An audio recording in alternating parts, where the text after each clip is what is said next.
শোনা যাবে না। আমি তো কুমকুমে নবিলে পিতে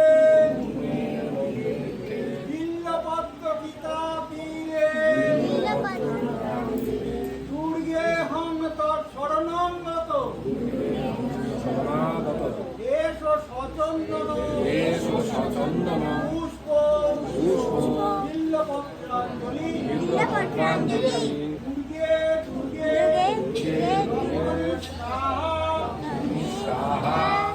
এসো সচন্দন বিল্লপত্রাঞ্জলি দুর্গে দুর্গে লক্ষ্মী স্বাহা দুর্গা ওই নমঃ। শুনবি না মানুষ বাপু তুই কেন বানাইলি ওদিক দিয়ে পারমিশন